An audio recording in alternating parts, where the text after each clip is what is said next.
Muy buenas noches, les habla Ángela. Hola, soy Jaume Balagueró. Hola, yo soy Paco Plaza. Y vamos a comentar un poquito pues, la película, ¿no? Para que descubráis en la medida de lo posible los secretos, los entresijos de cómo fue el rodaje. Bueno, esta primera parte, toda la película para nosotros básicamente era un reportaje, ¿no? Era rodar un documental, un reportaje sobre una realidad falsa que íbamos a crear, ¿no? Entonces, en este primer momento, lo que nosotros queríamos era establecer un poco el código de reportaje televisivo, ¿no? Con estos cortes, establecer un poco unas pautas que son las que íbamos a seguir durante todo el rodaje y que queríamos que transmitieran la sensación de que lo que estábamos viendo era real, ¿no? Entonces, por ejemplo, nuestra idea aquí, ¿verdad, Jaume? Era que Manuela y Pablo Rosso, que es el director de foto, básicamente rodaran un reportaje real, lo que se haría para un programa de televisión, un reportaje real sobre un parque de bomberos, ¿no? Sí, es que nuestra intención, y esto lo habíamos hablado mucho, Paco, era que si desde el principio, desde los primeros 10 minutos, el espectador asumía eso como real, asumía eso como un reportaje real y reconocía el lenguaje al que ya está habituado de la televisión, todo lo que sucedería después seguiría asumiéndolo, ¿no? Y un poco ese era el reto. Así que, como dice Paco, decidimos coger a Manuela y coger al cámara y meterlos dentro de un parque de bomberos y prácticamente decirles hacer ese reportaje, ¿no? Aquí vemos, por ejemplo, a Andreu, que realmente es el encargado de turno que había de guardia esa noche, ¿no? O sea, Andreu es un bombero real, es un jefe de una de las dotaciones que hay en este parque, que es el parque de bomberos de l'Eixample, del centro de Barcelona. Los trajes son reales, el casco es real, las botas son reales, todos los bomberos que aparecen en esta parte son reales, ¿no? Es decir, efectivamente es un reportaje de verdad sobre los bomberos. No teníamos guión, o sea, básicamente lo que le pedimos a Andreu era que nos enseñase, guiados por Manuela, que nos enseñase realmente cómo es su vida, ¿no? Y bueno, estuvimos, no sé si un día, una o dos noches estuvimos con ellos viéndolo todo. No solo lo que aparece en la película, sino muchas otras cosas que tampoco queríamos que durase 3 horas esta parte, entonces seleccionamos un poco, pero básicamente él nos enseñaba cómo viven ellos, ¿no? Y realmente es interesante pensar que el guión, entre comillas, de esta parte de la película, de este principio, de alguna forma es responsabilidad de este señor, ¿no? Que es el que iba marcando las pautas y el que iba haciéndonos esa excursión que en ningún momento nosotros diseñamos, sino que fue él quien pues la diseñó y hizo esta visita acompañando a Manuela y al cámara, ¿no? Con lo cual él es un poco el responsable del guión de esta parte. Hombre, nosotros lo que hicimos fue visitar previamente el parque. Ahí están Ferran Terraza y David Bert, que son nuestros bomberos infiltrados, ¿no? Que estuvieron un par de días conviviendo con los bomberos reales. Entablando amistad. Sí, porque queríamos que cuando entrase Manuela con la cámara, que estuvieran plenamente integrados en la vida, ¿no? del parque. Entonces sí seleccionamos una serie de espacios dentro del parque. Es un parque muy bonito, el de l'Eixample, la verdad. Y sí seleccionamos unos cuantos sitios que nos parecía que eran escenarios interesantes y pensamos diversas situaciones como esta, por ejemplo, en la que prueban el sonido, ¿no? Que nos ayudase un poco a entender el código, a entender que, bueno, en un principio hay cierta incomodidad de ellos ante la cámara, no se comportan de manera muy, muy fluida. Y mira, aquí ella pues iba entrevistando, porque toda la idea nuestra en el trabajo con los actores se basó mucho en que ellos compusieran sus personajes y fueran reaccionando, ¿no? Sobre todo en el caso de los bomberos, ¿no? Nosotros intentamos que tanto David como Ferran convivieran con los bomberos, que vieran un poco sus inquietudes, cómo se comportaban y después Manuela les iba a entrevistar un poco sacando la experiencia que podían haber extraído de esa convivencia, ¿no? Y fíjate que nosotros rodábamos, por ejemplo, esta entrevista, ¿no? La rodábamos en el parking de los camiones y lógicamente estábamos rodando, como os decíamos, in situ en un parque de bomberos en pleno funcionamiento y haciendo un reportaje real, ¿no? Con lo cual hay muchas tomas en las que esta entrevista, por ejemplo, se tuvo que interrumpir porque en ese momento tuvo que salir una dotación por un aviso de urgencia, ¿no? Con lo cual tenemos muchas tomas grabadas en que de pronto ese camión que hay detrás pues se llena de bomberos que se van pitando y nosotros tenemos que parar y dejarles actuar, ¿no? Es decir, toda esta parte de la película que queríamos que se impregnara de esa realidad, ¿no? Incluso estuvimos tentados también de dejar en la película alguna de estas salidas de urgencia, pero bueno, finalmente pensamos que era mejor quizás no. De momento vamos para allá. Pues nada.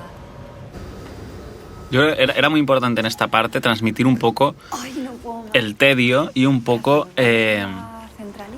la ambición del personaje de Manuela, ¿no? De Ángela Vidal. O sea, queríamos definirla a ella, entender que ella realmente lo que está deseosa es de que pase algo, ¿no? A ella le va la marcha y lo que quiere es subirse a un camión y enfrentarse al peligro máximo que pueda, ¿no? Entonces... Hay una curiosidad, perdona que te interrumpa, Paco, pero esto es algo que tú puedes comentar bastante, que es que esta chica que se va en este momento, que Ana se ha ido, Prats, es amiga de Paco. Esta es la única persona que está en el parque que no pertenece realmente a los bomberos, sino que es amiga de Paco y hizo este cameo maravilloso, ¿no? Es el debut cinematográfico de Ana Prats, ¿no? Y no sé si es su última experiencia, pero yo creo que lo hizo muy bien. Aquí están durmiendo. Aquí, por ejemplo, efectivamente estaban durmiendo, ¿no? Esto lo grabamos en plena noche con todas las habitaciones, o algunas de las habitaciones llenas de bomberos durmiendo y efectivamente este bombero que aparecerá ahora es un bombero que interrumpió el rodaje porque iba a descansar, ¿no? Y, bueno, pues en lugar de esperar decidió... Les habíamos dicho que no respetasen demasiado como equipo de una película, sino que hiciesen ellos y si tenían que pasaran por delante, ¿no? Y un poco lo que hizo este chico. Esto yo creo que esta es atípica. Nosotros sabíamos que queríamos transmitir alguna situación en la cual mostrásemos la espera antes de la llamada y yo creo que cuando vimos la cancha de baloncesto que tienen los bomberos, pues nos pareció muy buena idea, ¿no? Claro, era inevitable que esto apareciese en la peli, ¿no? Porque además es una cancha bastante grande, bastante espectacular, ¿no? Y está ahí en la última planta, en la planta superior del parque. Y esto es un poco ya casi el final, ¿no? De toda esta parte pues naturalista, súper creíble, súper real. Y a partir de aquí un poco va pues a empezar ya la parte más de acción y que va a llevarnos directamente a un mundo pues de horror, ¿no? Este plano le teníamos muchas ganas. O sea, no sé... Yo recuerdo que hablamos mucho de que Pablo tenía que dar la cámara muy baja cuando se acercaba al camión para darle mayor impresión de velocidad. Yo cada vez que lo veo me gusta mucho porque es como entender que está empezando la peli, ¿no? Y un poco es el primer síntoma de lo que pactamos con los actores, ¿no? Dijimos, cualquier cosa que suceda, nunca dejaremos de grabar, hemos de seguir, lo hemos de incorporar a la realidad, ¿no? En este caso, Manuela intenta abrir la puerta y no puede, eso no estaba previsto, pero nosotros le dijimos, no digas cortad que no puedo abrir, sino, bueno, incorpora eso y entonces todos esos son elementos naturalistas que yo creo que engrandecen la película. Una salida de aguas, o si tienen que ayudar a alguien a salir de su piso, o si hay un... Ella nunca deja de improvisar, ¿eh? Fíjate que no teníamos diálogos escritos realmente, sino que ella está actuando como una reportera y va improvisando bueno, pues todo su speech sobre lo que está haciendo, ¿no? Sí, de hecho, yo creo, si no recuerdo mal, esto lo que hicimos fue subir a Manuela en el camión con un bombero real, que es José el que conduce, y ellos iban improvisando líneas de diálogos y estuvimos pues horas hasta conseguir que la conversación fuese lo más fluida posible, ¿no? Íbamos improvisando mucho para luego intentar no forzar a los actores para que realmente saliera algo muy natural, ¿no? Y aquí viene uno de los planos estrella de la peli, ¿no? O sea, este plano era un reto que además yo creo que en muchos momentos pensamos que habría que falsearlo. Es un plano que empieza dentro del camión de bomberos y, como veremos luego, acaba en el interior de un piso del edificio, ¿no? Es un plano, no sé cuánto duran, son 12 o 13 minutos. No hay ni un solo corte.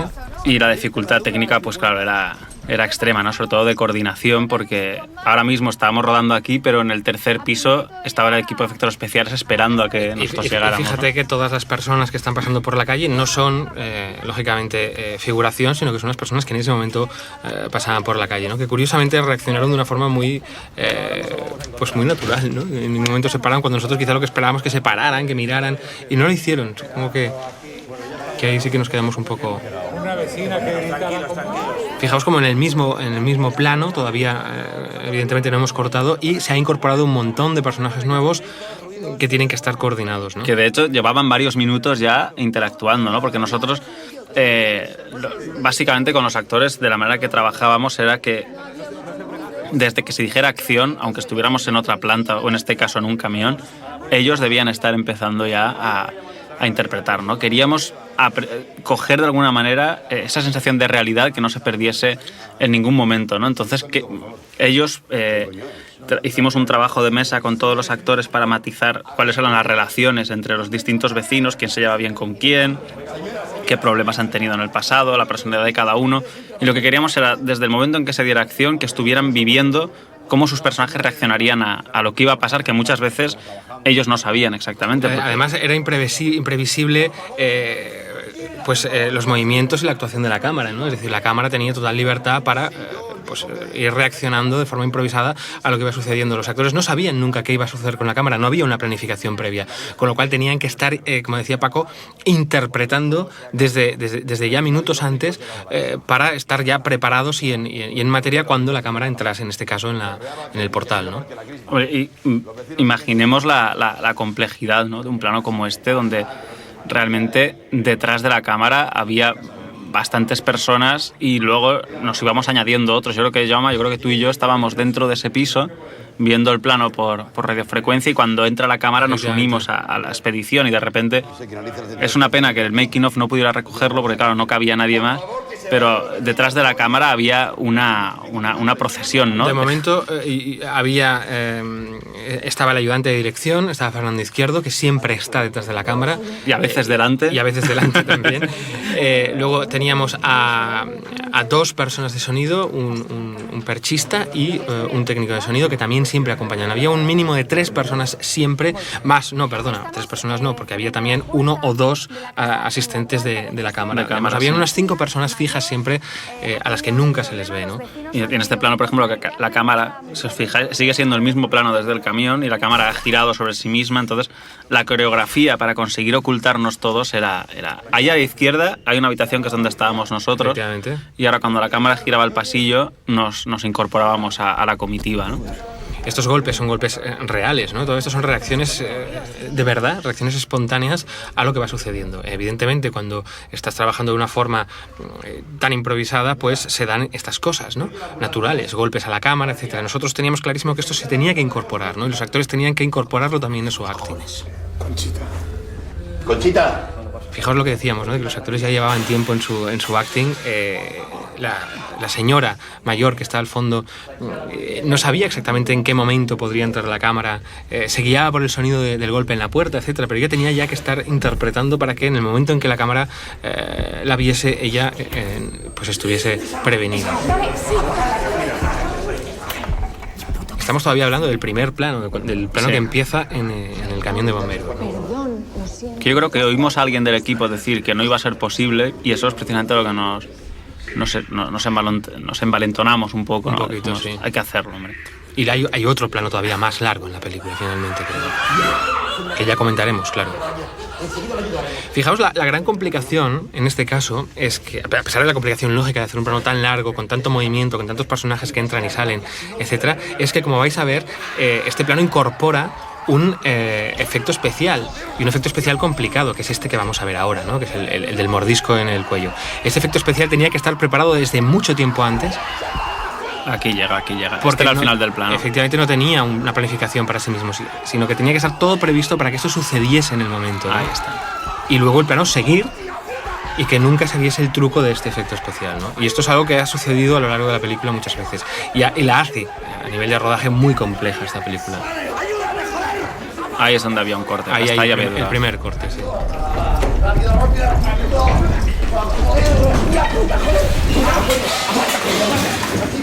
Fíjate que acabamos con un plano larguísimo y volvemos ahora con otro plano muy largo, ¿no? O sea, prácticamente yo creo que la mayoría de los días rodábamos un plano cada día, ¿no? Porque tenemos que dedicar muchas horas a ensayarlo, ¿no? A prever esa coreografía para ocultarnos todos.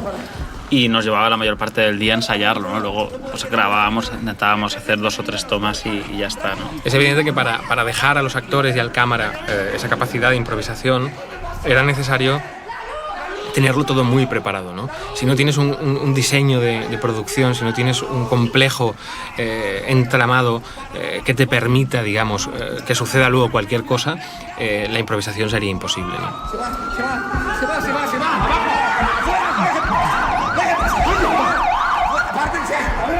Los vecinos, por ejemplo, que se han quedado abajo, como nunca tuvieron el guión, ahora mismo están recibiendo con una gran sorpresa lo que está sucediendo, porque ellos no sabían qué es lo que a continuación pasaría en la película, ¿no? Y de pronto se encuentran con que están bajando a este policía herido, con el cuello abierto. Y bueno, pues para estos actores la sorpresa es mayúscula, claro. Solo los que tenían que hacer algo concreto, en este caso Carlos Vicente, que es nuestro practicante Guillem, o Manuela, sabían exactamente lo que iba a pasar, ¿no? Los demás pues están un poco reaccionando a lo que se les viene encima, ¿no? Que a mí, Carlos Lasarte, que es este señor argentino, me confesó luego que en el primer momento en que vio aparecerlos a todos, tuvo incluso un principio de duda, de no saber si eso ya era parte de la película o es que algo había sucedido verdaderamente mientras se rodaba arriba y estaban bajando, ¿no? Duró muy poquito, pero esta duda la tuvo. La voz de Jesús Pérez, jefe de postproducción de Filmax, atronadora voz varonil. Maravillosa voz. Maravillosa voz, es quien nos hizo esta megafonía. Y otras, que luego iremos comentando.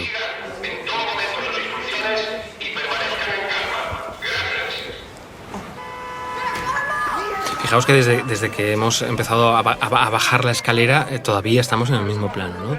Es decir, que son varios los planos de longitud importante y de complejidad pues muy grande a la hora de elaborarlos, ¿no? Aquí, por ejemplo, a Jorge, al actor que era el policía, no le decíamos exactamente lo que había en el guión y pedimos a Carlos y a María Lanau, que hace de madre de la niña, que le imprecaran, que fueran bastante violentos con él, y él tenía que reaccionar sin saber que... Entonces sí, yo creo que en algún momento se le ve superado, ¿no? O sea, queríamos que se le echaran encima a los vecinos, que le gritasen, y él tenía que ir reaccionando espléndidamente, como hizo, a lo que se le venía encima, ¿no? Ahora vamos a asistir a uno de los momentos interesantes realmente a nivel de cómo se fraguó el rodaje de esta película, ¿no? En unos momentos caerá, digamos, el policía, el bombero que se ha quedado arriba, caerá por el hueco de la escalera. Esto es algo que nadie de los actores, ninguno de los actores sabía, ¿no? Pero lógicamente era peligroso porque en el momento en que el cuerpo, que era un muñeco, pero un muñeco pesado, fuera arrojado por el hueco, no podíamos tener el peligro de que hubiese actores debajo, ¿no? Con lo cual ahí vemos a Jorge despejando la zona. Solo avisamos a Jorge, al policía, y a Ferran le dijimos también, que no se moviera de la persiana, cuya función era en cualquier caso mantener alejados a los actores bajo. Mi marido está fuera. Mi marido está fuera y dice que Fijaos está ahora. de policías, que está cortada la calle y que no le dejan acercarse al edificio y le traía antibióticos a la niña.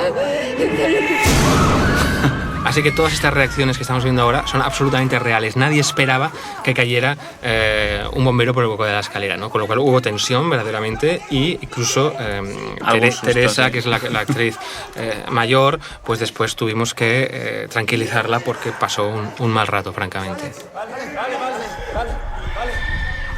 Evidentemente, una vez ha caído el muñeco, sí que hay un corte para luego volver a colocar al verdadero actor, a David Bert, ya con la sangre y con el maquillaje correspondiente. Vamos para arriba. A ver, que nadie se mueva de aquí, ¿eh? ¿Vale?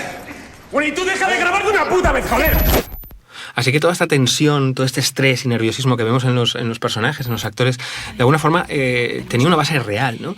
Les estábamos sometiendo constantemente a una situación de estrés muy importante, y eso yo creo que era beneficioso para luego el acting de cada uno de ellos. Hay algo muy interesante, que es que bueno, la película la rodamos de manera cronológica, ¿no? Para poder, por un lado, construir el guión mientras iba evolucionando, y por otro lado, para ayudar a que los actores fueran viviendo la experiencia de la manera lo más real posible, ¿no? Entonces, por ejemplo, eso nos permitió otra serie de cosas, como nosotros podíamos ver cada día la película casi montada, igual que la habéis visto vosotros en el cine. Nos dimos cuenta de que esa parte había sido muy trepidante, había mucha acción, mucho movimiento, entonces tomamos la decisión de este momento nos podíamos permitir jugar más a la tensión, a ser más cautelosos, ir más despacio, tomarnos nuestro tiempo para contar esta secuencia, ¿no? Porque era una manera muy útil de poder ver cómo iba el ritmo de la película, ¿no? Y poder acelerar o frenar según Fíjate que aquí a Pablo, al cámara, le dijimos: ahora tendrás que entrar en el piso de nuevo y tendrás que ir hacia adentro y grabar lo que encuentres, ¿no? No sabía que se iba a encontrar esto.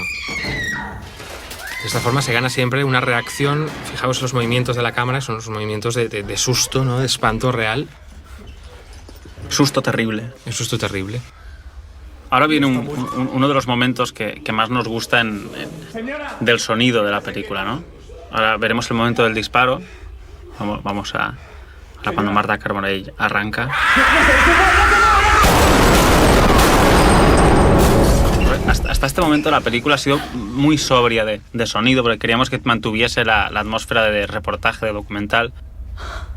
Y entonces lo que queríamos era que el sonido sonase como sonaría realmente un disparo en una casa, ¿no? Normal, cómo retumbaría, cómo distorsionaría, sería ensordecedor, ¿no? Queríamos un poco reproducir esa sensación en el cine, ¿no? Entonces no nos importó en mezclas apurar el sonido hasta que realmente distorsiona y pegaba un... Tuvimos que convencer incluso al mezclador de la película, ¿no? Y al señor de Dolby también. Porque era muy arriesgado realmente. Pero verdaderamente las pistolas suenan de una forma completamente distinta a como suenan en el cine, ¿no? Es decir, si tú asistes a un disparo a 1 metro de tus oídos, los oídos probablemente te pitarán durante varios días, porque es un sonido extremo, ¿no? Y un poco queríamos nosotros jugar a todas esas sensaciones.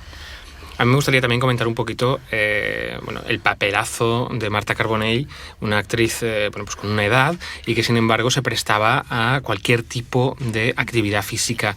Ese disparo y cómo reacciona ella al disparo saltando hacia atrás y cayendo al suelo, y luego otros momentos que veremos y que ya comentaremos, los hacía ella in situ, es decir, no necesitaba en ningún momento un especialista, y yo creo que eso es muy aplaudible. Y además, ¿no? Yo creo que al final le pusimos algo de protección en las rodillas, pero nuestro coordinador de acción, Ignacio, estaba fascinado con Marta, ¿no? Fijaos cómo se va hacia atrás, cómo se tira hacia atrás en esta repetición. Cortesía de David Gallard, nuestro montador. Que es de alguna forma este momento, un momento que se salta intencionadamente el código. El rigor del código de que tú tienes tu ojo como espectador metido en una cámara y estás viviéndolo en tiempo real, ¿no? Aquí nos permitimos de alguna forma que esa cámara pudiese retroceder y seguir avanzando, ¿no? Pero yo creo que tampoco es saltar al rigor si realmente de lo que se trata es de que el espectador se asocie a la lente de la cámara, ¿no? Entonces lo que está viendo siempre es el comportamiento de esa cámara. Muertos, 2 personas muertas de forma violenta y 2 heridos que necesitan ser hospitalizados urgentemente.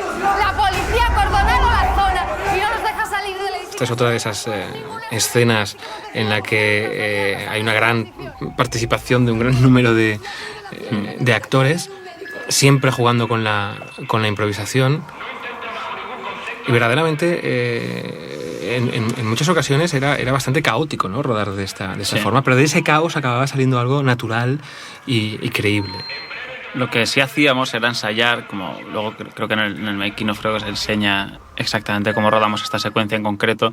Ensayábamos mucho utilizando teléfonos móviles para grabar, para que la coreografía de los actores sí fuese muy limpia, ¿no? Porque vemos que al no poder cortar de plano a plano, tenían que ser los actores los que llevasen la cámara para componer los diferentes planos, ¿no? Tener un diálogo entre estos, ver cómo los otros llegan, o sea, todo teníamos que coordinarlo para que ocurriese una coreografía en el interior del plano, ¿no? Lo que hacíamos era no explicarle a Pablo exactamente lo que iba a suceder, ¿no? Pero sí con los actores crear unas marcas que hiciesen una puesta en escena para que luego Pablo pudiera recoger exactamente todo lo que va pasando, ¿no? Pero hay un momento, por ejemplo, que a mí me gusta mucho, que es aquí María Lanau habla y Pablo no lo sabía y como que no la encuadra, ¿no? Esos momentos de llegar tarde con la cámara creo que ayudan mucho a amplificar la realidad, algo a lo que ¿no? estamos acostumbrados como espectadores de televisión y de reportajes de telerrealidad, ¿no? Es cómo funciona la narrativa.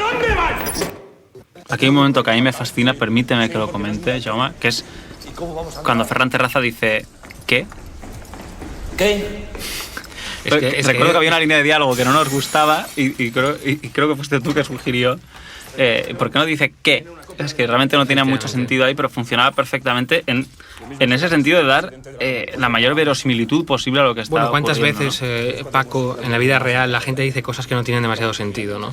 Todo el tiempo. A veces, entonces, eso es lo que funciona y se convierte en algo muy, muy creíble.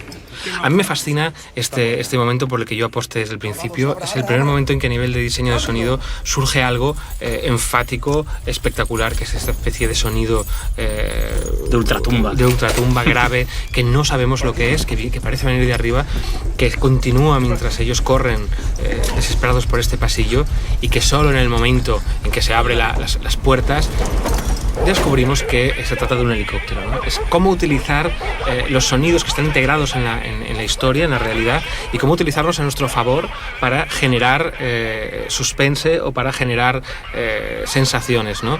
En lugar de, como en una película convencional se haría, tratar con efectos de sonido enfáticos. Yo aquí aprovecharía para resaltar el trabajo excelente de Pablo Rosso, nuestro editor de foto, que se arriesgó a hacer cosas como esto, ¿no? Como a no iluminar una secuencia más que con las luces que vienen de fuera, mostrar a los personajes en silueta, a contraluz, porque era lo que queríamos para mantener esa impresión de realidad, ¿no? Y que no pareciera una película, o sea, no. Entonces esa renuncia a iluminar estas secuencias, por ejemplo, me parece una decisión muy valiente, ¿no? Y creo que el problema de la fotografía de Rec es que parece que se ha rodado con lo que había ahí, cuando en realidad lo que hay es un sofisticado diseño para llegar a esa pureza, ¿no? Y entonces me gustaría pues rendir un sentido homenaje a Pablo Rosso en este momento, ¿no? Y cómo ocultar todos los aparatos para diseñar esa luz y poder rodar en este edificio sin que se vean. Me gustaría también, si me permites, Paco, que resaltáramos ahora la megafonía que a continuación viene. ¿Es la que hiciste tú? Que es la que yo hice, sí. Aquí vais a reconocer, o no, mi voz interpretando a un agente de seguridad del exterior. Muy reconocible, este eres tú. Y lo curioso es que, bueno, a Paco y a mí nos gusta mucho la broma, ¿no? Todo se ha dicho. Sí. Y aprovechamos esta megafonía que yo mismo grabé para introducir elementos que no tienen demasiado sentido con la historia, pero que pasan desapercibidos y que están ahí, ¿no? Si os fijáis, hay un momento en que yo, con la megafonía, estoy diciendo cosas como... Código JA. Código JA, en referencia a nuestro amigo Juan Antonio Bayona, o José Luis... manténnos ahí, José Luis, ¿no? Es que hay cosas que nos daban mucha gracia, mucha risa, y que están ahí, ¿no? Venga, gracias. Recomendadla también, como veis, haciendo referencia a que recomendéis la película a todos vuestros amigos, ¿no?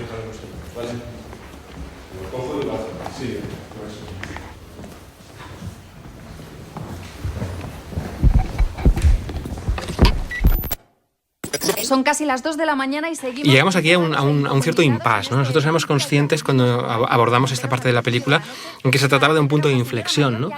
Un punto de inflexión que tenía que servir un poco de reposo para los espectadores, ser distendido y sencillamente prepararlos al mismo tiempo, hacerles bajar la guardia para enfrentarse luego, sin defensas, a lo que iba a suceder, que era esa vorágine de horror completo, ¿no? Es un poco el algodón antes de la inyección, ¿no? Como metafóricamente, y aquí lo vemos también, era pues eso, distraer al espectador, que pensara que podía tomarse un respiro para que luego amplificar la eficacia, ¿no? Y también debía servirnos para conocer un poco a quiénes son estos personajes, ¿no? Porque lo habitual en una película de ficción es que te tomas unos minutos al principio, lo que se llama secuencias de presentación de personajes, ¿no? Que es una cosa muy típica.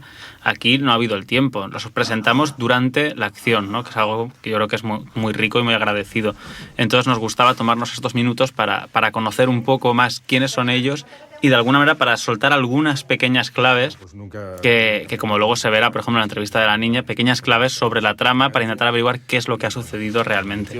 Y desde luego para nosotros era muy importante que los espectadores tuviesen este tiempo que comentabas, Paco, para conocer a estos personajes, ¿no? Para de pronto familiarizarse con ellos, de manera que cuando en esta parte que vendrá a continuación todos empiecen a estar en peligro o a fallecer o a transformarse en cosas hediondas y monstruosas, pues nosotros podamos sufrir por ellos porque ya los hemos conocido, ¿no? Pero la verdad es que cuesta de creer, ¿no? Que estas entrevistas se rodaron con un guión muy aproximativo. O sea, a cada actor le dábamos una serie de informaciones claves que sí debía haber en su discurso. Por ejemplo, pues, sin ir más lejos, aquí a Carlos lo que le decíamos es, pues lo que tienes que decir es que eres practicante y que estás superado por la situación y que esperas que entren pronto. Dar la información de que va a entrar alguien de sanidad que va a ayudar a resolver el Pero enigma, él ¿no? tenía que dar esa información a su manera y sin...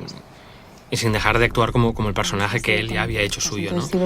De todas formas, Paco, también es cierto que muchas de estas entrevistas que vamos a ver a continuación, como por ejemplo esta, carecen de información previa. Es decir, ellos no se les dijo en ningún momento qué información tenían que dar, simplemente se les dijo, ahora Manuel os va a preguntar un poco sobre lo que está sucediendo y simplemente contestad. Con lo cual ellos están contestando de una forma espontánea, ¿no? Es que de hecho yo creo que a Manuel Bronchud, que es este actor, yo un día le dije que Jaume dirigía la película y que yo solo estaba ahí por si algún día se encontraba mal seguir yo, y creo que él lo sigue pensando, porque en la promoción de la película cuando vino él decía, aquí está Jaume el director, y a mí, ¿sabes? Yo era como uno que estaba ahí de suplente, ¿no? Eso te pasa por gastar tantas bromas, ¿no? De esto que era para de que había que lo hacían. Pero fijaos cómo se relacionan, momento, cómo reaccionan de forma espontánea. Insistimos, no estaba escrito este diálogo, ellos simplemente contestaban, ¿no? Y yo creo que eso viene de ese trabajo previo de ellos haciendo suyos los personajes y estableciendo las relaciones que tenían, ¿no? Este es uno de los momentos más maravillosos de la película, sobre todo, Paco, porque yo creo que a pesar de que es muy gracioso y que la gente en el cine ríe mucho con esta chica, con Akemi, lo curioso es que en su intención, cuando estaba contestando las preguntas... ella solo quería contar lo que había pasado. Ella estaba intentando ser seria, rigurosa y contar lo que estaba pasando, porque ella pensaba que era una parte seria de la película, ¿no? Lo que pasa es que acaba resultando muy gracioso porque ella es una persona muy simpática y muy graciosa, y sobre todo por esta cuestión idiomática, ¿no? Este intento de hablar español siendo japonesa. Me encanta el niño vestido del Barça, con la camiseta de Ronaldinho. Yo creo que es uno de esos detalles. Un detalle importante, puesto que hubo una gran polémica, ¿no? Muchas veces nos preguntan ¿cómo ha sido codirigir la película? Ha habido mucho conflicto, etcétera. Y nosotros siempre decimos que no, que realmente no ha habido ningún conflicto. El único conflicto que ha habido fue a raíz de esta camiseta, porque Paco quería utilizar una camiseta del Valencia y yo insistí en que tenía que ser del Barça. A la luz está que salí yo victorioso y la camiseta es del Barça al final. Sí, porque bueno, a veces, mira, realmente tenía más sentido, siendo la película en Barcelona, que este niño se integrase llevando una camiseta de Ronaldinho que de David Villa, que era mi intención preliminar. ¿No? Mire, le voy a pedir, por favor... Fíjate, por ejemplo, esta actuación de María Lanau, ¿no? María Lanau interrumpiendo la entrevista. Esto no estaba pactado. Sencillamente a María Lanau se le ocurrió ir contestando porque ella pensó que es lo que haría una madre verdaderamente cuando están entrevistando a su hija, ¿no? Y no sé, como tú me estabas enseñando, Paco, ahora a Teresa. Teresa, ¿no? Está detrás barriendo. Teresa está barriendo. Pero porque esto se nos ocurrió meterlo porque vimos realmente... cuando un día, no me acuerdo que estábamos rodando y cortamos para cenar... Y había quedado toda la escalera llena de sangre. y estaba Teresa fregando. Y yo subí, yo había bajado a buscar algo y subí y me encontré a Teresa fregando la escalera. Le dije, pero Teresa, por Dios, ¿qué está haciendo? Y me dijo, hombre, pues mira cómo han dejado todo esto, no lo vamos a dejar así. Y entonces tuve que explicarle que eso tenía que hacerlo pues el equipo de producción o quien fuera, y que por favor subiese a cenar con nosotros, ¿no? Y esto pues nos gustó mucho, lo incorporamos en ese momento fascinante de Teresa barriendo. Que se cae por la escalera, que están muertos, que están chorreando de sangre, que yo no puedo subir a mi casa. Este es uno de mis momentos favoritos, cuando nos regala María Lanau ese momento, este momento. De ver a que me lo escriban, ¿no? Este momento, fíjate. Y voy a ir a los periódicos también a escribir ahí, que me lo escriban ellos, qué es lo que ha pasado, todo. Desde el principio hasta el final. Sí. Qué momento. María Lanau inmensa. Y bueno, y esto ya se convirtió casi en un pique entre los actores. Efectivamente. Que ya ellos iban viendo cómo cada uno que entrevistábamos iba añadiendo más cosas y creando cosas. E iba haciendo cosas realmente antológicas, ¿no? Y maravillosas. Entonces todos querían superar al anterior, ¿no? Es decir, después de María Lanau, pues Lasarte decía, bueno, tengo que superar a esta señora que ha arrancado aplausos del equipo, ¿no? Después de su entrevista. Claro, no, y Lasarte realmente estuvo magistral, ¿no? Él sabía que tenía que dar un par de... Mira, este momento. Cada vez que lo veo me hace gracia. Chinos es... Es un momento monumental. Bueno, nosotros teníamos una garantía trabajando con Carlos Lasarte, que es ya casi y de forma espontánea actor fetiche, ¿no? Por lo menos en mi caso, Lasarte es ese gran malo de Los sin nombre, Santini, ¿no? Quizás hay gente que lo recuerda por ese papel, y en cambio aquí está haciendo algo completamente distinto, ¿no? Es uno de los grandes actores. Es fascinante. Bueno, ¿cuándo empezamos? Ya estamos. Pero ¿cómo no me avisas? Una vez que te... Había esta pequeña subtrama, ahora veremos cuando le dice, Pablo, ¿te gusta? ¿No? Como si se había enamorado del cámara, ¿no? Había Pablo. esta subtrama amorosa entre el peluquero y el cámara, que luego se retoma en la secuencia dramáticamente final, cuando es el final del personaje de Carlos, ¿no? Dice, Pablo.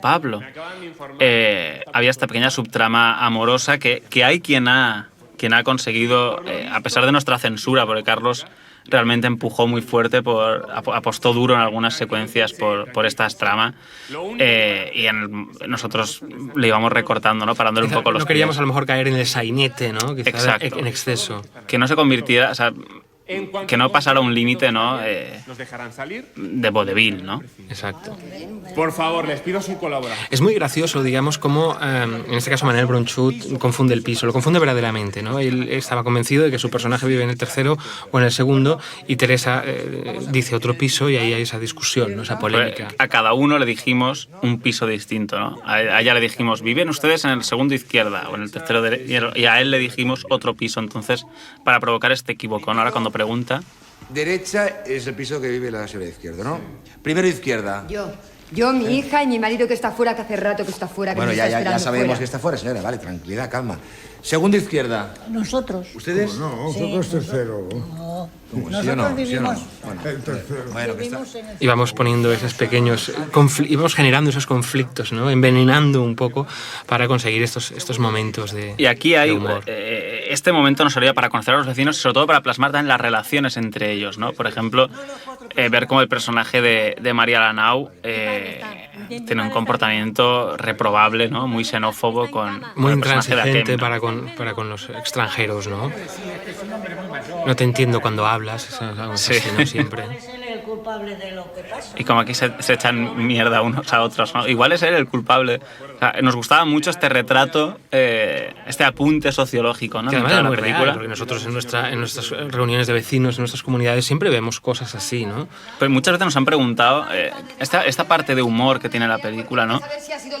Y realmente nuestra intención tampoco era hacer comedia. Lo que pasa es que, claro, es muy gracioso lo que ocurre, pero es que es muy gracioso lo que ocurre, Yo como creo que dices fue tú, porque, en una reunión de vecinos claro, nuestra pasan este tipo de cosas que vistas desde fuera son... Nuestra intención no era hacer humor, nuestra intención era acercarnos lo máximo a la realidad. Y la realidad es muy graciosa, Paco. Es que España Tú lo sabes. es muy sainete, realmente. Aquí el momento ET, ¿no? Como nos gustaba llamarlo. Aquí sí que nos permitimos un poquito pues forzar la maquinaria del diseño de sonido, ¿no? Es que cada vez la película va dejando de ser un reportaje efectivamente. y es más una película de ficción. Eso forma parte del diseño, empezar de la forma más naturalista posible y poco a poco y de una forma casi imperceptible ir transformando no solo el sonido y el aparato sonoro, sino incluso el comportamiento de la cámara, la trepidancia de los movimientos, etcétera.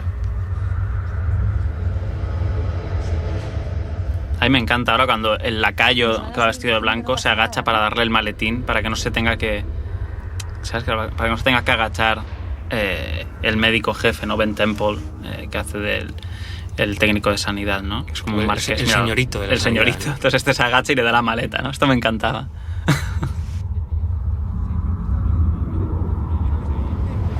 Pablo, voy a entrar. Vale.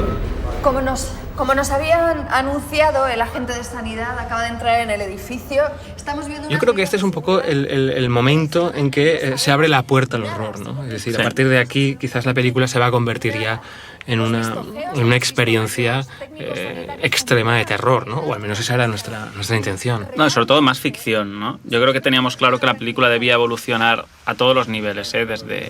Desde el guión, lo que ocurre en el guión, hasta la puesta en escena con los actores y fundamentalmente en el tema del diseño de sonido. La película iba a ir evolucionando desde un documental hasta una película de ciencia ficción prácticamente, ¿no? Y aquí es donde empieza la mutación, ¿no? Nos gustaba mucho esta idea de pronto la cámara de una forma espontánea y porque la niña ha tocado un botón se enciende, ¿no? Y eso nos permite bueno, pues descubrir algunas cosas, ¿no? Hay algo que pasa muy, muy desapercibido por la mezcla de sonido y es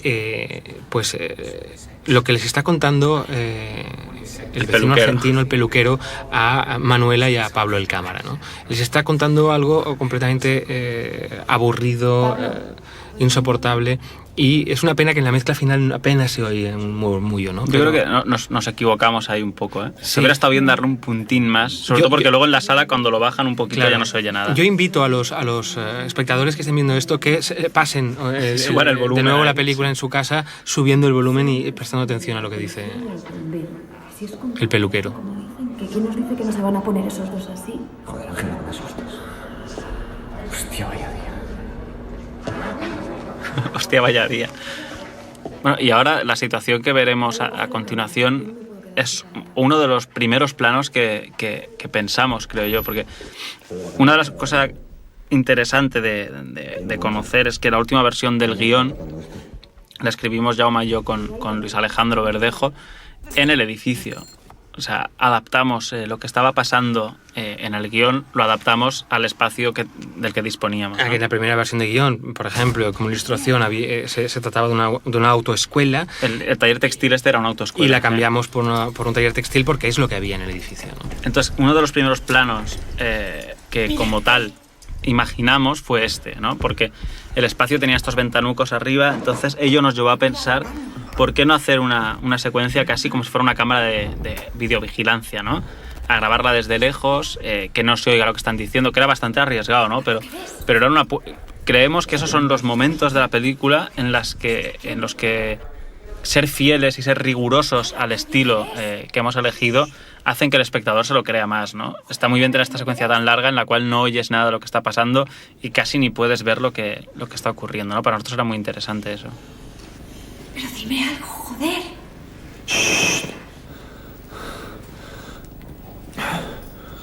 Yo recuerdo que esta escena, sobre todo el momento en que los heridos reviven y atacan, pues se produce ese golpe con un extintor en la cabeza de uno de ellos, ¿no? Por parte del bombero de Ferran. Y la verdad es que bueno, tuvimos nuestros problemas ensayando, recuerda aquellos... No, y esta es la segunda vez que lo rodamos, ¿te acuerdas? Sí. Lo rodamos un día y no acabó de funcionar. Y cuando lo tuvimos montado decidimos volver otro día y volver a hacerlo. Y estuvimos practicando mucho los golpes con el extintor en la cabeza, porque era un extintor falso, evidentemente, pero aún así era un extintor contundente y hacía daño. Y recuerdo que durante horas estaban Ferran y el herido con Ignacio preparando los golpes en la cabeza de Vicente, ¿no? Sí. Y Vicente realmente pues estaba cada vez un poco más aturdido, ¿no? ¡Coño! Hostia, otras esposas.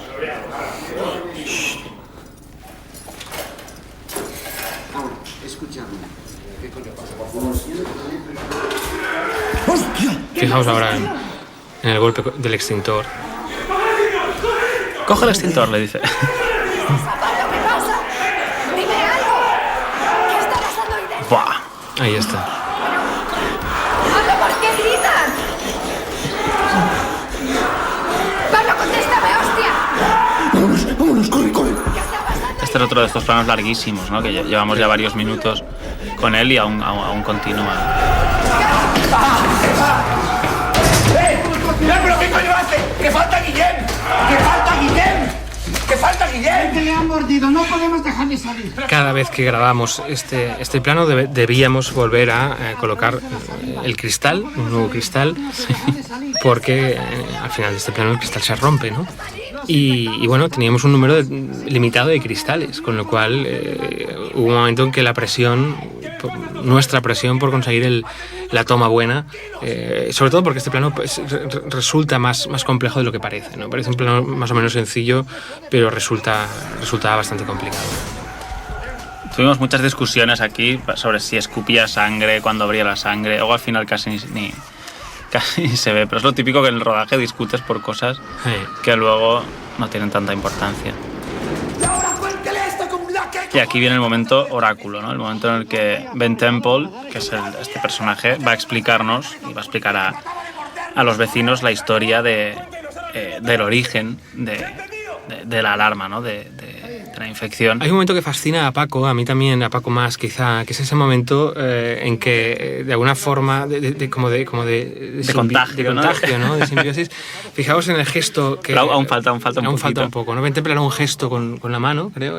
Sí, hay un gesto que Ben Temple, que es el actor vestido de amarillo, se toca la nariz, y Jorge, que es el policía, se la va a tocar casi a la vez de la misma manera, imitándole.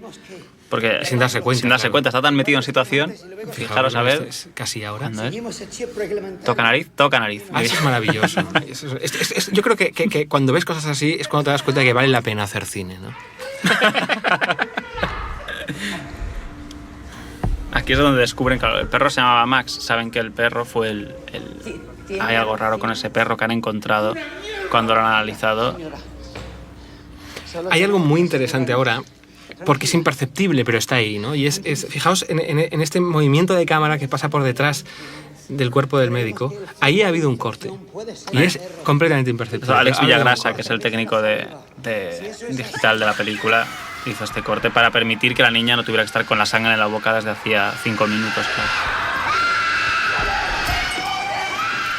Aquí se produjo un verdadero caos.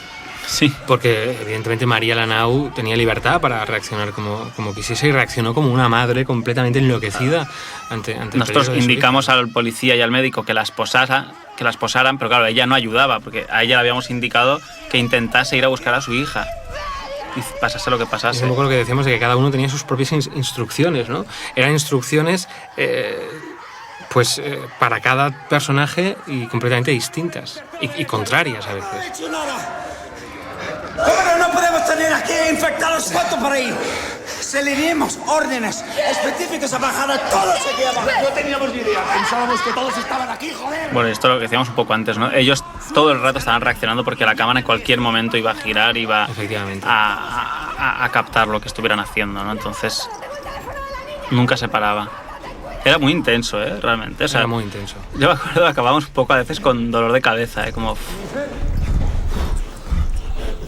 Este es uno de los momentos aterradores, verdaderamente, para mí, de la película. A ti te encanta, ¿eh? A mí me gusta, pero a ti es que te vuelve loco. A mí me gusta mucho, sobre todo a partir del momento en que entran en el piso en busca de la niña, ¿no? A mí me encanta ahora cuando dicen, la vieja no está. ¿Sabes? Porque es como... Hostia puta.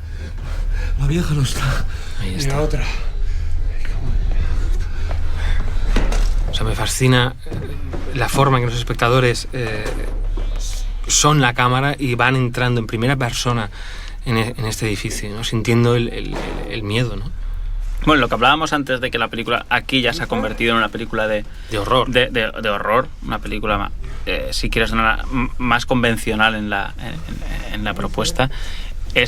Un ejemplo claro es ahora la aparición de la niña, ¿no? Que es una clásica del cine de género. Lo que pasa es que tenemos que hacerlo siempre todo en un plano, o sea, claro. Intentar emular lo que normalmente harías cortando ahora un contraplano, hacemos que la cámara gire y ahí está la niña, ¿no? Y este momento realmente funciona muy bien. Jennifer, tranquila, tranquila. Funciona muy bien. Yo pienso por cómo está presentado, etcétera, pero sobre todo funciona muy bien por la niña, ¿no? Por Claudia. Es decir, la capacidad que esta niña tenía para poner esas caras de inquietantes. O sea, es que yo nunca me acostumbré verdaderamente a esa forma de mirar de la niña cuando se ponía en el papel. Hombre, acuérdate en el casting, o sea, cuando vimos la cinta quedamos fascinados con ella. Y este momento, ¿no? Este momento en que se está alargando y ¡pah! Finalmente salta, ¿no? Y este sonido, al que Puriol Torragó, el técnico de sonido, bautizó como el gallináceo, que es una mezcla de no sé exactamente qué animales. Él usaba sonidos de animales para simular los sonidos de los infectados, ¿no? Usaba, que yo sepa, burros, graznidos de aves, cerdos, puercos.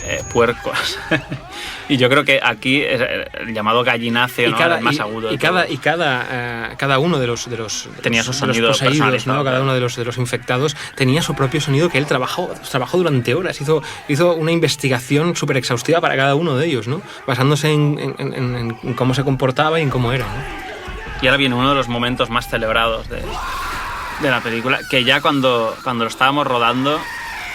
Mira, cuando estábamos rodando éramos muy conscientes de que era para los fans, ¿no? Y fijaos lo que decíamos de Marta Carbonell, ¿no? O sea, Marta Carbonell es ella misma, con su edad, la que está entregada, digamos, a todas estas escenas de acción y de violencia. Qué tía. Bueno, a partir de aquí la película ya se convierte en un survival, ¿no? Se ha desatado, ¿no? De alguna forma, y efectivamente el género del survival horror, ¿no? Es un género que se aplica mucho a los videojuegos, ¿no? Y como la película tiene mucho de videojuego también, por esa implicación que nosotros pretendíamos del espectador en la trama, ¿no? Esos golpes de Ben Temple, ¿no? Del médico a la cámara, que son completamente espontáneos, ¿no? Y fortuitos. ¡Señora, suba! ¡No la tengo! ¡La llave! ¡No la tengo! ¿Cómo que no la tienes? ¡Suba! ¡Policía! ¿Qué? Sí, desde luego hay algo muy de videojuego, ¿no? En toda la película, ¿no? O sea, yo creo que muchas veces lo que pasa con las películas que adaptan videojuegos, a veces caen un poco en la cosa que parece como que es otro el que está jugando la partida, ¿no? Y estás sentado viendo. Nosotros lo que queríamos era implicar al espectador y que sintieras que tú estás ahí dentro, ¿no? O sea, la implicación con Pablo es total y en ese sentido sí que tiene mucho que ver con el lenguaje de los videojuegos. La sensación de que fueran los espectadores los que están jugando verdaderamente, ¿no? Que están dentro de la historia y que son protagonistas también con el resto de actores de lo que sucede. ¡Pasa! ¡Rápido! ¡Rápido! ¡El rojo, el rojo!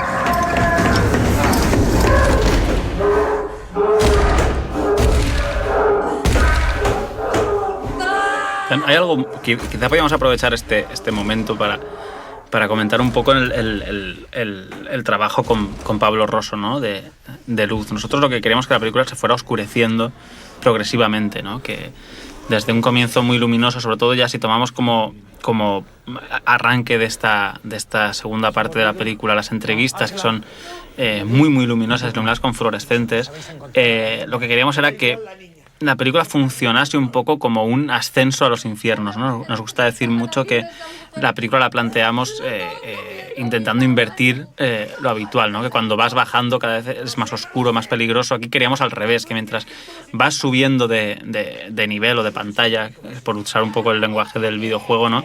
Cada pantalla, cada vez que subes un poco más arriba, la película se oscurece un poco, ¿no? Se oscurece y no solo se oscurece, sino que todo el tratamiento, digamos, sonoro y visual cambia, ¿no? Es decir, la película a nivel de sonido se está volviendo más contundente, más efectista. Más áspera también. Más áspera momentos, sí. Y sobre todo efectista, ¿no? Es decir, la película ya en estos momentos ya no intenta ocultar que es una película de horror, ¿no? Y simplemente intenta aprovechar todos los elementos reales de sonido que están integrados en la historia para jugarlos a favor de las sensaciones que se buscan, ¿no? La luz, como dices tú, Paco, también se va oscureciendo y se va haciendo densa. Los movimientos de la cámara también se están haciendo trepidantes, nerviosos. O sea, hay toda una evolución de la película que yo creo que es muy interesante, y sobre todo para nosotros el reto es que fuera imperceptible, ¿no? Que nadie que esté viendo la película piense, uy, ahora están cambiando la manera de contar esto, o simplemente que de una forma natural la historia fuese creciendo y cambiando, ¿no? Bueno, ha habido un momento que se nos ha pasado comentar, que es cuando el ataque de la niña al policía, la cámara salpicada de sangre. Nosotros de alguna manera es una cosa que en postproducción trabajamos, fue tomar ese accidente que hubo de que la cámara se empapó de sangre infectada, que a partir de ese momento queríamos que la cámara fallase repetidamente, ¿no? El sonido se fuese embruteciendo y que hay momentos en que sencillamente deja de funcionar, no se oye, que la cámara fuera más nerviosa. Jugamos con la obturación, no a partir de aquí, sino cuando bajan a los buzones, al volver a subir, cambiamos la obturación de la cámara para darle una apariencia diferente, un look un poco más distinto. Y aquí la película ya básicamente es una película de terror al uso, ¿no? Hay algo interesante en asociar esa salpicadura de sangre que se produce cuando la niña ataca al policía, cosa que hemos visto antes. Aunque la cámara se infecta. Asociar eso con la cámara se infecta, ¿no? La cámara es un personaje más, eso es evidente en la película, y también era susceptible de ser infectado y atacado, ¿no? En este caso así ha sido. Y el espectador también, yo creo que de alguna manera inconsciente se siente más vulnerable viendo que la cámara puede ser infectada, ¿no? Mira, el tema del sudor, ¿eh? Nosotros insistíamos mucho en que empapásemos a los actores de sudor, ¿no? Y aquí ya nos lo tomábamos muy en serio, ¿no? Y era como, Jaume decía mucho, tiene que parecer que se han metido la cabeza en un cubo, ¿sabes? Que están sudando, y aquí realmente los ves brillar, ¿no? Intenté convencer a David Ambit, responsable de los efectos especiales, de que todos los infectados, antes de grabar, metiesen la cabeza literalmente en un cubo de agua, ¿no? Pero, bueno, finalmente no pudo ser porque eso pues, ponía en peligro, claro, digamos, el resultado final del maquillaje. Claro. Pero sí les tirábamos mucha glicerina, ¿no? En esta toma en concreto, por lo que estoy viendo, no escatimó glicerina David Ambit, los tiene bien brillantes, ¿no? O sea, queríamos tener eso, ¿no? Yo tenía la idea de calva reluciente de que pareciera que todos los personajes en un punto de la película pareciesen recién salidos de una piscina, ¿no? Recién duchados, es decir, completamente empapados, porque era algo que para mí... Sudor febril, ¿no? Sudor febril, eso es. Guille, Maribel, tercera segunda. ¡Joder! ¡Hostia! Está nada. Podemos pasar. Hay que subir. Cuidado. Una de las tomas de este momento, cuando María Lanao, la madre, ataca, digamos, a los personajes por encima de la barandilla, tuvo un resultado sorprendente. María Lanao, sin querer, se abalanzó demasiado, saltó por encima de la barandilla y acabó en el otro lado totalmente espatarrada casi y esposada a la barandilla, ¿no? Estuvimos tentados de usar esta toma, finalmente no recuerdo por qué, pero no la usamos. Acuérdate de este momento, fue especialmente peligroso para Manuela, porque nosotros a Ana Isabel, que es la actriz colombiana que hace de esta criatura maligna, le decíamos, intenta, vea por ella, y a Manuela le decíamos que se defendiera, ¿no? Y fue bastante violento. El problema estuvo en que Ana Isabel, la actriz colombiana, se tomó demasiado en serio, quizá. Hizo bien, de todas formas, porque así nosotros le empujamos a ello, demasiado en serio esa indicación, ¿no? Y realmente era muy violenta cuando atacaba a Manuela, la empotraba literalmente contra la pared, y Manuela tenía miedo de cada vez que grabábamos esta escena, porque se había convertido Ana Isabel en un ímpetu totalmente incontrolado, ¿no? Eso da luego el resultado tan eficaz. Lo que intentamos era que cada ataque que hubiera desde aquí al final de la película fuese diferente en algo, ¿no? Queríamos hacer una serie de variaciones, ¿no? Aquí, por ejemplo, ahora veremos el ataque brutal de Akemi, para el cual usamos el recurso de la luz que habíamos anunciado en la bajada de Vicente Gil al principio, para dar otro susto, ¿no? La intención con los actores que iban a interpretar a estos infectados era que sus ataques fueran lo más brutales y extremos posible, ¿no? Y siempre pues les incitábamos a ser lo más extremos que ellos pudieran llegar a ser. Tenían libertad absoluta para hacerlo todo. Hablábamos antes de Ana Isabel y cómo su brutalidad llegó a poner en peligro incluso a Manuela, ¿no? Y a cada uno de ellos les habíamos incitado a eso, ¿no? A ser completamente extremos y llegar más allá de lo que incluso ellos podían imaginar, ¿no? Aquí vemos, por ejemplo, cómo Akemi ha atacado a... Que en el ataque de Akemi lo que hicimos fue acelerar pequeños fragmentos, unos fotogramas para conseguir esa impresión de irrealidad, ¿no?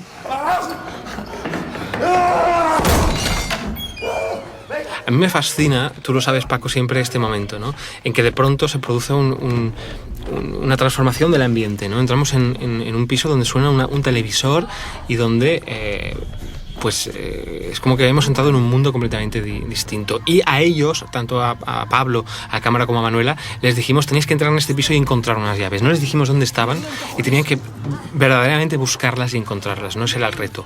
Así que lo que estamos viendo aquí es una búsqueda real de ellos, moviéndose libremente por un piso y en busca de esas llaves. Nos gustaba mucho que hubiera ese plato de comida, ¿no? Sin tocar, porque dar como la pista de que esto había ocurrido en mitad de una noche normal, ¿no? Esa sensación de vida alterada nos interesaba mucho mantenerla. Ahora vamos y aquí sí, perdona, aquí sí que habíamos tocado ya la obturación, ¿eh? Sí, todo esto se nota que es diferente.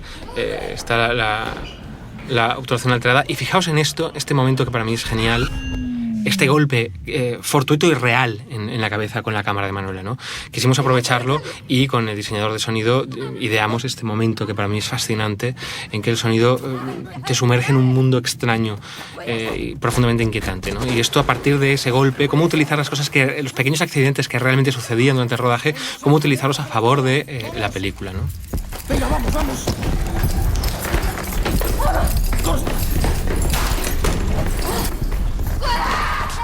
Aquí había un reto también, que habíamos hablado mucho, Paco, porque queríamos crear una situación de gran tensión y de gran suspense, pero sin el montaje. Lógicamente esta película, como vosotros estáis viendo, no tiene montaje, sino que es una única cámara que graba en tiempo real, ¿no? ¿Cómo podíamos, en cambio, dotar esta escena de la tensión, de la trepidancia que nosotros queríamos y que yo creo que hemos conseguido, ¿no?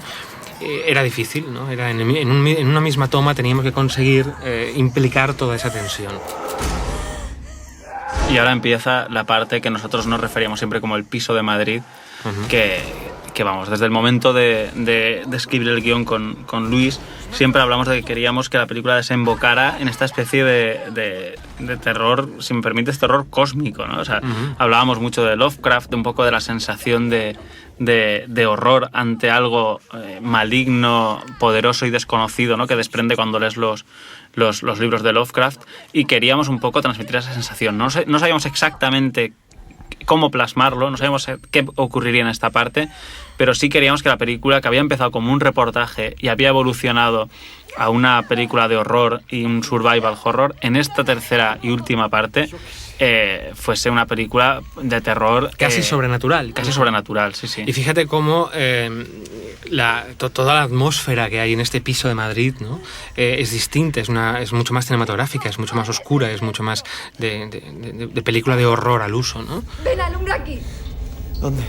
Que Pablo y Manuela desconocían cómo estaba atrezado el sitio. Nuestra indicación fue, cuando se encienda la luz, inspeccionarlo. O sea, inspeccionarlo, fijaros, y les dábamos indicaciones, claro, en el sentido de primero ir a la pared del fondo donde hay una serie de pistas que queremos que la cámara enseñe, y después pasar al otro lado, ¿no? Aquí. Habíamos colocado estos recortes. Esta niña que vemos aquí en medio, vestida de comunión, es mi sobrina Paula. Mi sobrina Paula, que nos cedió una fotografía de cuando hizo la comunión y la usamos para convertirla en la niña Medeiros, ¿no? Teníamos aquí este despliegue, ¿no? Porque nosotros no queríamos explicar exactamente el qué había ocurrido. No queríamos que la película fuera un poco abierta, que no diera una explicación detallada como una película al uso, con un narrador que te va explicando, pero sí queríamos que se sintiera decepcionado. Entonces lo que queríamos era colocar una serie de pruebas para que cada espectador en su cabeza pueda reconstruir un poco qué ha ocurrido realmente hasta llegar a ese punto, ¿no? Yo creo que el reto era tratar al espectador con la inteligencia que tiene, ¿no? Es decir, es el espectador el que tiene que convertirse en un narrador ahí y tiene que reconstruir, como dices, un poco pues la trama verdadera de la historia, ¿no? Pero la película pide de la inteligencia, de la implicación del espectador, porque sin el espectador la película no se puede construir tampoco. Sí, muchas veces nos han pedido, pues no sé, en entrevistas o en festivales, nos han pedido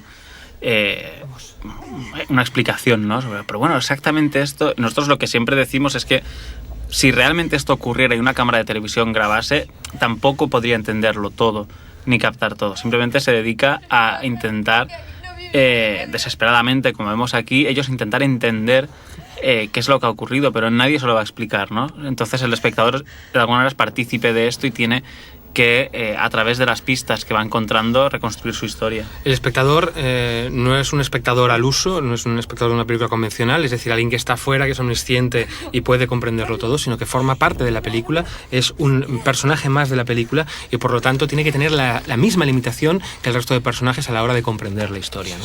Aquí es algo que teníamos muy claro. Y llegamos ahora a uno de los momentos claves de la película y claves del rodaje, ¿no? Yo creo que si algo debatimos muchísimas horas fue el magnetofón.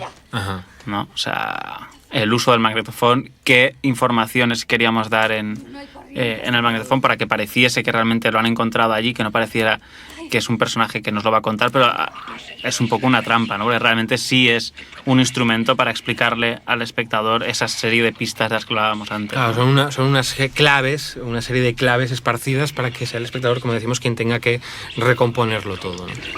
Que otra vez está inspirado básicamente en los videojuegos, ¿no?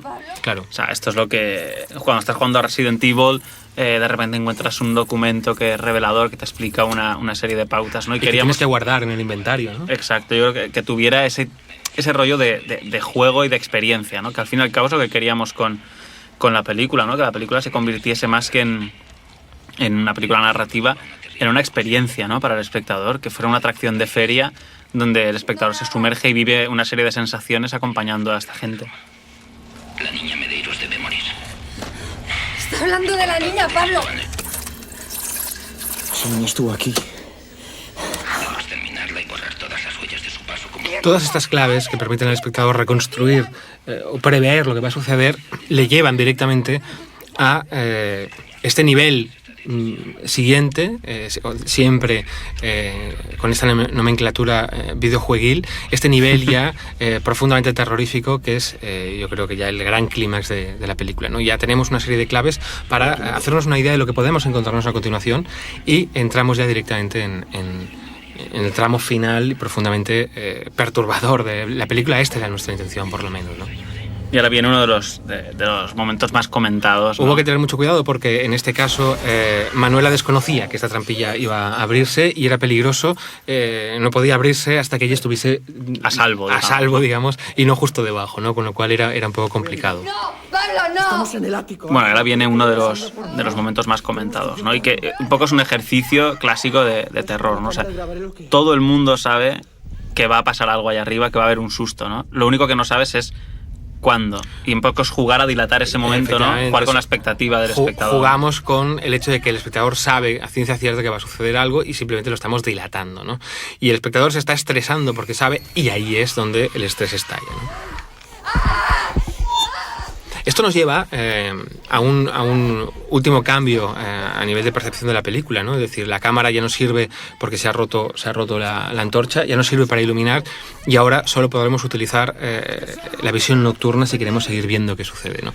Y esto hace que bueno, pues los dos personajes solo puedan valerse de la cámara para saber dónde están y cómo moverse, ¿no? Eso era algo muy interesante. Y decidimos grabar toda esta parte rigurosamente de esta forma, es decir, en la oscuridad total, y únicamente Pablo podía ver a través de la visión nocturna de la cámara. Esto nos permitía dos cosas muy importantes. Primero es que los actores verdaderamente se comportasen desde el punto de vista del no contar con los sentidos, es decir, se nota verdaderamente que no ven y que están completamente desamparados en esta oscuridad. Y algo que nos gustaba mucho, que era la dilatación de las pupilas, ¿no? O sea, sí. Cómo las pupilas se dilatan en la oscuridad. No, o sea, es que estéticamente yo creo que cualquier cosa que grabes en infrarrojos ya da miedo, la verdad. Hay que tener en cuenta que ni Pablo ni Manuela sabían que se iban a encontrar esta cosa, ¿no? Es decir, esto fue colocado aquí en secreto y ellos, la primera vez que entran en contacto con este personaje, con la niña Medeiros, es esta. Y fijaos cómo se nota, yo creo que se percibe en la manera que Pablo tiene de mover la cámara, que está realmente intranquilo, ¿no? Ahora, fijaros, cuando entra en esta habitación, la cámara tiembla ligeramente y es por... Yo creo que se acojonó un poco, porque no habíamos maquillado al actor en otro piso para que no lo vieran, a Javier Botet, que es... Y no era tampoco una criatura que claramente es un monstruo maquillado, sino que era algo ambiguo, que no sabes extraño, no sabes lo que es. Y esto intranquilizó mucho a Pablo y sobre todo más a Manuela, que notaba, digamos, un cierto estrés en Pablo, pero ella era incapaz de ver nada. Haya temblado. O sea, el impacto de Pablo aquí, que además reconocido por él luego, es que estuvo a punto de decir, lo siento, no puedo seguir, no entiendo qué estáis haciendo y tengo miedo, o sea, paro. Realmente daba bastante impresión. Un trabajo maravilloso de David Ambit y de Javier Botet, como no.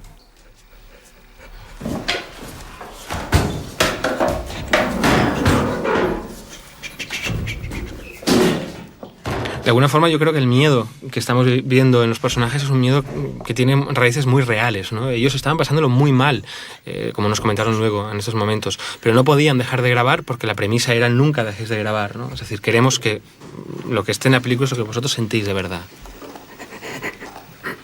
Claro, pero ellos estaban a oscuras, oliendo algo.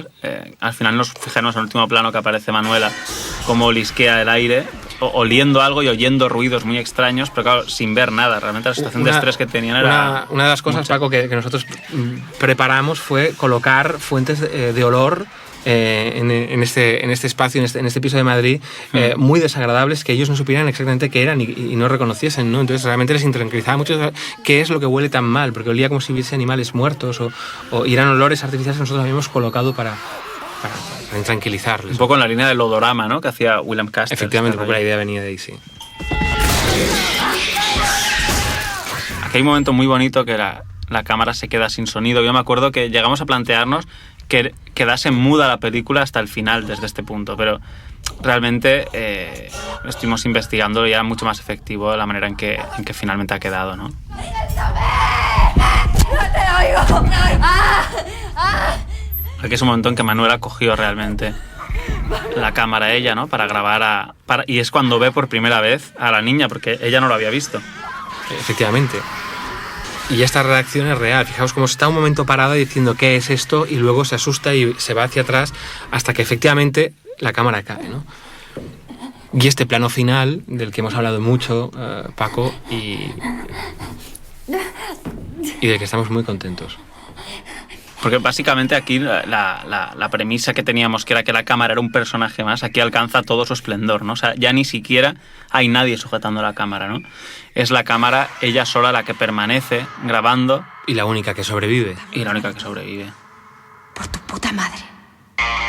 Con esta conclusión moral, si quieres, de grábalo todo, Pablo, que era un poco el mensaje de la película, ¿no? Claro. Como la ambición de ella la había llevado hasta el límite. Y nos permitía reflexionar sobre los límites éticos, morales y sobre cuál es el significado de la realidad, de la ficción y de los medios de comunicación hoy en día y cómo nos están cambiando, ¿no? Y cómo cambian el mundo. Y no quería yo despedirme de nuestros amigos sin comentar esta estupenda canción que pone colofón final a la película, que es Voodoo, una canción de la que siempre con Paco hemos sido fans, de nuestro amigo Carlos Ann. Y desde el principio supimos que esta tenía que ser la canción. Sí, porque es una canción que desprende energía y que tiene un poco el espíritu rock and roll que creo que resume la peli, ¿no? La película es muy rock and roll. Y sobre todo porque al final quizás le está dejando entrever cuál ha sido nuestra actitud con esta película, ¿no? Es una actitud, como dices tú, rock and rollera y sobre todo una actitud distendida y que el rock and roll como el cine son pura diversión.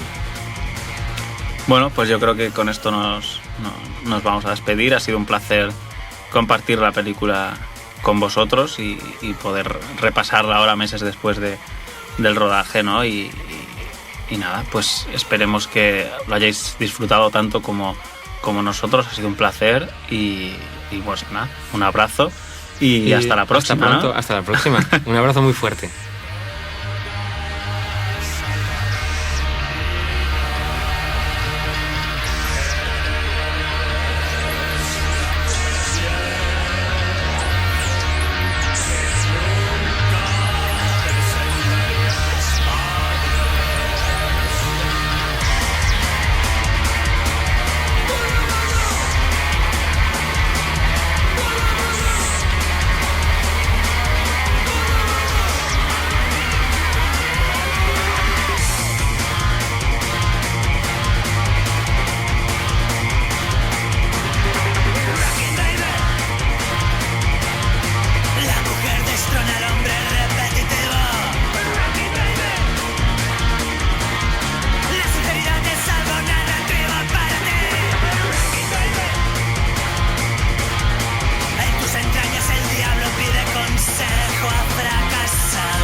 Rockin' baby. Rockin' baby. Rockin' baby.